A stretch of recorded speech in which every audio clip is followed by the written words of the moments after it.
Môre kinders. Vandag sal ons die reële van direkte en indirekte reële leer. Ek wil dat julle die hele reële verstaan. So ek sal in Engels 'n bietjie praat. I will be speaking in English quite a little bit in order to make sure that you understand the contents, the rules of direct and indirect rede, direct and indirect form. There's a study guide which this lesson is based upon, which you are very much welcome to use. It'll be available, and feel free to look at it while you follow along with this lesson. Now, there are three types of sentences: statements, questions, and the derde commands. An example is of statements: Benji sê ek is lief vir my ma. An example of a question would be Anna vra wie is lief vir sy ma, right? And an example of a command could be die man skree kinders doen julle wiskunde werk.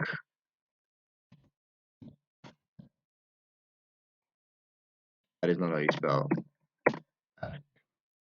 Here we go. Now, obviously, we're trying to understand how to move these sentences, which are in direkte rede, in direct form, into indirekte rede, reported speech, or indirect form. And there are a couple of rules that we need to understand first. Now, in statements, because it's the most basic, we're going to start with that, and that's where we're going to learn all of the main rules. So, the first thing that we're going to do is we're going to rewrite it, but without any of the semi-breves or colons or any of the punctuation that was there. The big important thing that we add is in between the first part of the sentence and the included part in the inverted commas, we're going to add a dot. Very important. Let me use a different color for that because it doesn't show up too well. Much better. Benji said dot. Now, the second thing that we need to remember, we have dot. Some of the rules that we need to remember is dot, but we also have pronouns. And now the pronouns need to change depending on who is speaking. Because we're saying that Benji is speaking, we need to say dot, hey, he said. Now the last part to remember is that the first verb goes to the end of the sentence. Right? That's important to remember. So, finally, here's the first verb. What we're going to do is move to the end. So we're going to continue with the sentence. Lief vir my ma. Boom. And now we put this. And that's all it is. So, to recap, we put a dot in between the two over here. Take away all the punctuation. We change the pronouns as necessary. So here we can see I've actually made a mistake. And this, because Benji is speaking, it actually needs to be in blue, say. There you go. Let's work through another example, right? So let's say we had Anna, not involved, Anna sê ek is doodbang vir die dark, right? Anna says that she is dead scared of the dark. Yeah, doodbang. Okay. So let's work through that. And I want you to first work through the example. Once you have, you can unpause the video and continue. What we're seeing here is Anna sê, we have, you guessed it, dat Now we have a pronoun, and the pronoun is ek. So that say, again we got the verb, so we just ignore the verb. Do it, bang, die dark. And now we add the verb on at the end because we moved it. We haven't ignored it, we've moved it to a different position. So this. Boom. That's all it is. Now, for questions, it gets a little bit more complicated. And there are two types of questions, and let's start with the first one. If you have a question that has that the sentence starts off with a question word, you simply write it the way you see it and change the pronouns and move the verb one to the end. So, if we're seeing this, it would be Anna fra. I'm going to put it in a different color, but just remember that it doesn't change. V. Now, continue with the sentence. Lief, not involved. Lief, her. Again, we have a pronoun. Say, and in this instance, it would change to har. And then we're back to normal. Ma. However, and we have the verb which goes to the end.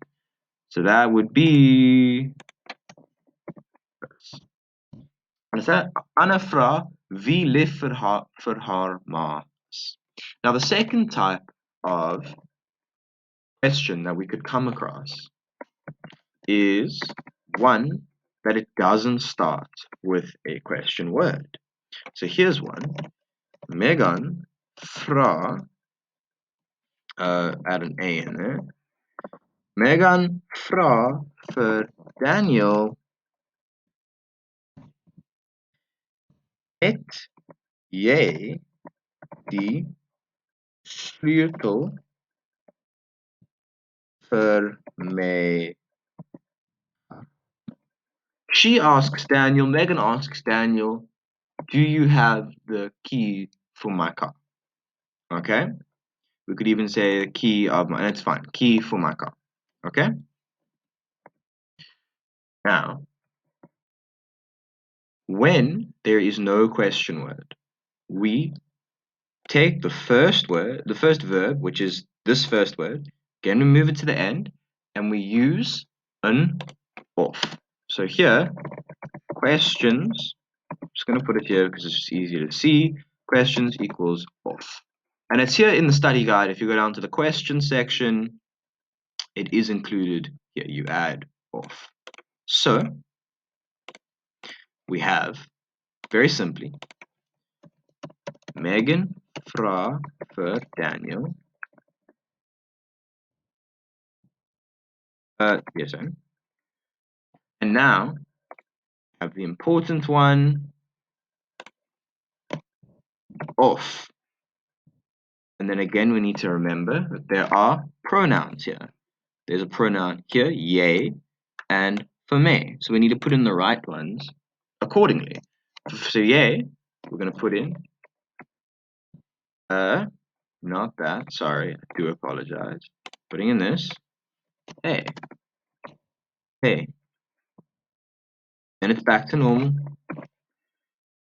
Hey, die sleutel vir, and then again, it's another pronoun. And as we said before, vir haar car. Haar, back to normal, car. And then we put the final verb. So that is going to be put in green, and that's heads. Cool. So we put the off, and then put the har. If we look at the study guide, there isn't an example included, but there will be. Finally, the last type of sentence are commands. Now, commands are not that complicated either, and we're using one which comes from the study guide. Die man skree, kinders doen julle wiskundewerk. The man screams, we could even say onderwijzer schreeuwen. Children, do your math work. Now, what we're going to do is we're going to first just apply all the rules we know before. But now keep in mind that we just need to add a little bit of grammar for that to make sense. And when we move the dun, we're going to put a mut in front of it in order that this command is stressed. So, the onderwijzer schreeuwen. Now this is important. We don't put off, we do have dat, but we put a D in front of the kinders. Dat die kinders. So, it's all in green. Dat die kinders. And now, we know the doen, the first verb, is going to go at the end. We're going to put a mut in front of it. So, dat die kinders, go back to normal. However, boom, we have a pronoun. So we need to change the pronoun. And since we're talking about children, there. So we'll change it to hulle. So, die kinders, hulle, back to the rest of the sentence. Wiskunde werk. And now we're going to add the moet before the final verb, or the first verb, which we can now put at the end. So, moet